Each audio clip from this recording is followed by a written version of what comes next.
Hello and welcome to the Planet Pearl podcast. My name is Pearlin and this is my podcast about knitting, crochet and all the crafty things I make from my home in Christchurch, New Zealand. Thank you so much for stopping by to hang out with me. If you are coming here for the first time, welcome. If you are a returning viewer, thank you so much for coming back again. So welcome.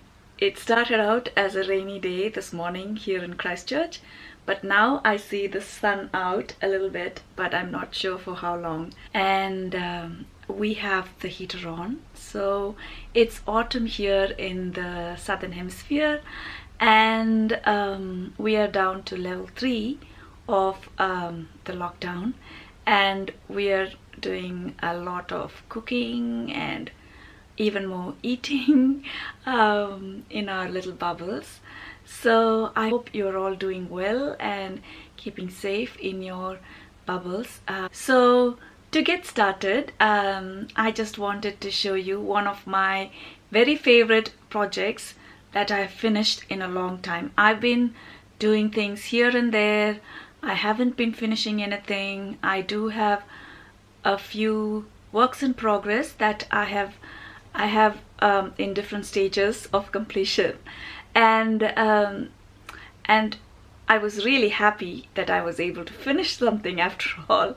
So the first finished object I have today is my Granny Square HOTTIE cover. I made this as part of a scrappy HOTTIE cover make-along that we had at Outlaw Yarns. So Deb suggested that we make a HOTTIE cover or a tea cozy cover, and since I didn't have a teapot, I thought that I would make, and I had a HOTTIE that didn't have a cover on it, so I thought I'll go ahead and make a HOTTIE cover. So I had a bunch of Canton yarn that I had frogged from another project I was making, and it was a tangled mess, but then I decided that I was going to use it for this project and untangled all of them and made them into granny squares, which kind of worked really quickly, and it was so satisfying. Anyway, the color that I used is Canton, which is a special edition yarn that Knit August Nights released on their 10th anniversary last year, and this is a limited edition color, and I really loved it from the beginning, from the moment I saw it. So I thought that I will use it for this project, and the contrast color that I've used is called Curiosity, and both the yarns are from Outlaw Banded DK, and I used a 4mm hook.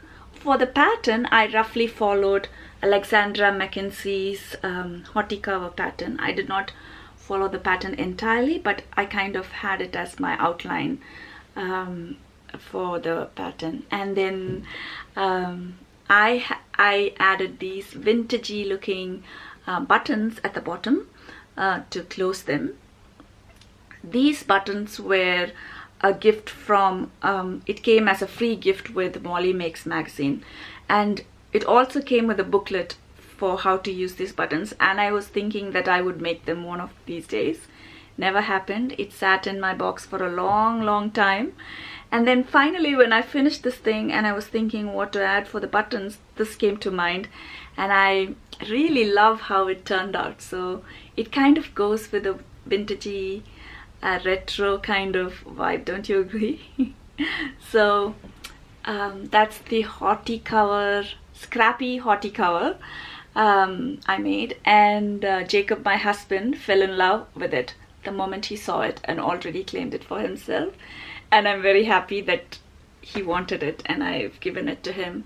But I wanted to show it on the podcast, so I said that I will show it on the podcast and then give it to him. So that's my first finished object, and I have been knitting for a long time, for the ever since I started working at Outlaw, I had been knitting a lot, and I kind of didn't crochet as much. So when I finished this thing, it seemed like the crochet bug got onto me, and I had to make another crochet project, which I had been thinking for a long time in my mind. And I had Bohemia worsted also from Outlaw Yarn that Deb had given me before. So I thought that I would make a pair of fingerless mitts for me. It's called the Victorian shell mitts, and it's a fingerless pattern, and I really love it. It's so soft. The yarn is a blend of alpaca, possum and Polworth, so it's very warm, and it's a very quick pattern. It's only an afternoon kind of project, so it worked up really quickly. Although I had to the pattern suggests for a 4mm hook, but I used a 5mm hook because that's where I got gauge for this yarn. So the pattern doesn't require a gauge, and it is a one size fits all kind of thing. So that's my pair of fingerless mitts that I made. And yeah, I have made this a long time back, when we were in Kuwait with Knit Picks yarn, and I had been thinking that I wanted to make another pair for a very long time. Never happened, even though it's such a quick project. And then suddenly one afternoon I was inspired and I got onto it and finished it, and I'm really pleased with it. So that's my second finished object. And then this is another like half an hour to 25 minutes probably little project that, again, this was a free project that with Molly Makes magazine, they give these little crafty kits along with it as gifts. So some of the gifts I have given to my friend's daughter, who is really interested into making these crafts, but a few I kept for myself, and this is one of that. I really like the hot pink and the Be Kind wording, so I kept that for myself, and that's another quick little project that I made. And then I made another scrappy tote bag, which also can be used as a drawstring bag. I have not managed to put the drawstring because what happened was, when we had the lockdown, my son came down to stay with us. When he moved out, I had been using his room as my craft room, but then when he came back home, I had to clear it all, and so I moved half of the stuff into the garage and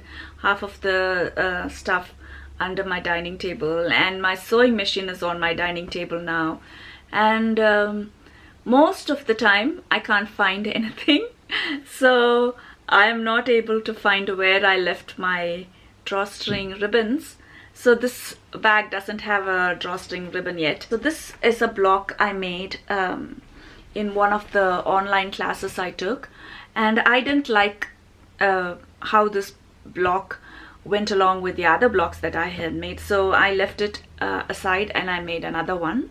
I thought that I would try and make it into a bag. Like, I have seen so many blocks turned into purses and bags, so I wanted to give it a go and see, and that's how I came up with this tote pattern. It didn't take a long time to make, maybe in the evening or so, and I used a lining. It's just like really scrappy, all the fabric that I could find here and there, and I used one fabric for the handle and one fabric for the top and another one for the lining. This one was a fabric that I got a long time back in Kuwait, and then this was from a project that I made at a craft workshop here, and so this is just a plain tote experiment bag. So I really like how it turned out, and maybe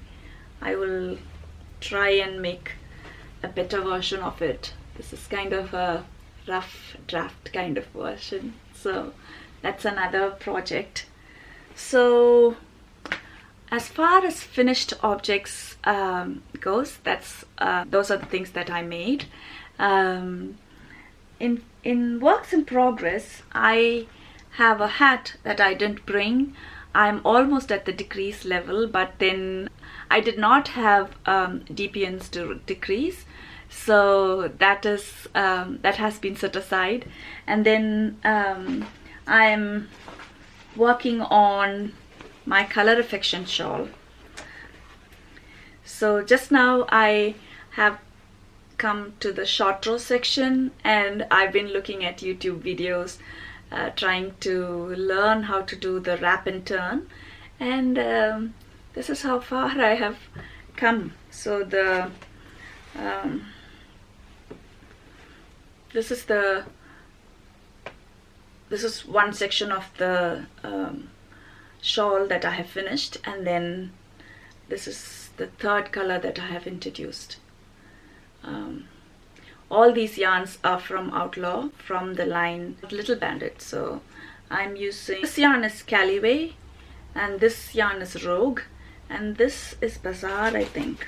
So this is Scamp, and I'm using a 4.5 mm Shiago needles for it, and a beautiful little marker, stitch marker.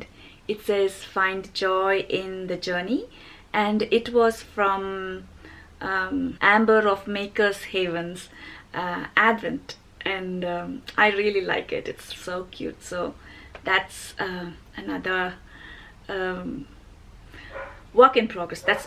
This is the only one I'm working on, and it's in my Fantail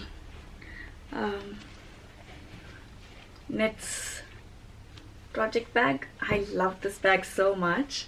So that's my work in progress. Before the lockdown started, I did a lot of online shopping, and some of them arrived very soon, some didn't arrive as soon as the lockdown happened, and I was okay with that. But then there was a yarn club that happened, and I had been wanting to get on that yarn club for a long time, and when it went on, somehow I missed the update. And then when I contacted the dyer and said how upset I was that I missed it, and she said that there was one spot left, so I quickly jumped on it, and I got the spot for the yarn club. It's for a 3-month spot, and that arrived on Saturday, I think, but I wanted to open it on the podcast, and so I didn't open it. Such self-control I have. I kept looking at it, but it's a beautiful package, and I had to show it in all its glory, so that's the reason I did not open it, and now I'm going to open it on camera. So it's such a personalized cover in the front, stitched around so beautifully, and it has my name on it. So let's see what's inside.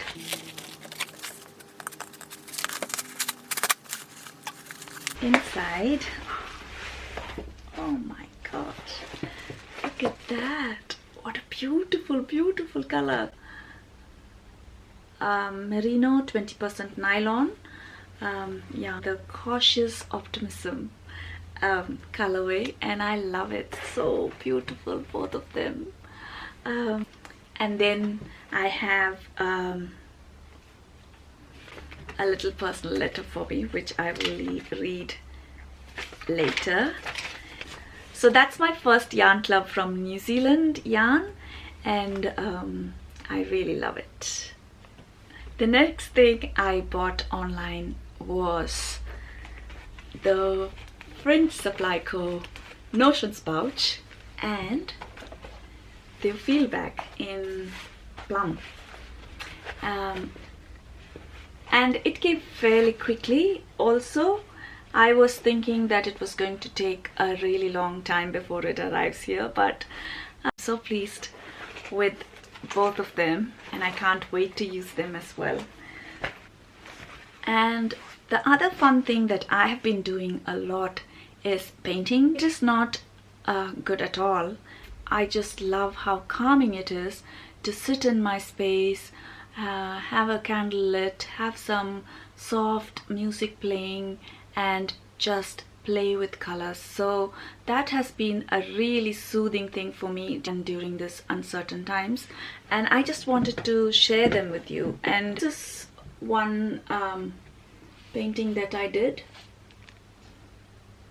I saw a painting on Pinterest, I think, and I kind of adapted it to my own style, and that's one thing that has been keeping me busy. And also my everyday journal, I have decided to put down the things that happen every day in our home, and also during the month of May to do little floral doodles. So I made a floral doodle here, and then a couple of them here, and a couple more here, a couple more here.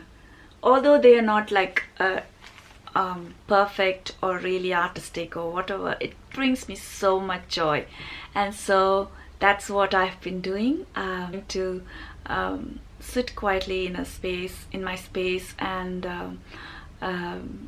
write a list of things that I'm grateful for, memories that come to my mind about my grandparents, about things that happened in my childhood.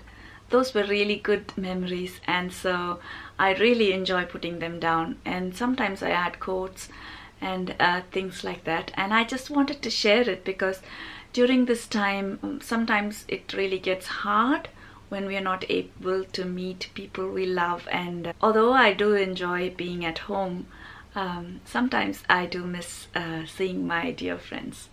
And another thing that I have been doing during this time is not checking my phone as soon as I wake up, because I have this bad habit of reaching for my phone as soon as I wake up, go through all my social media, and then start my day.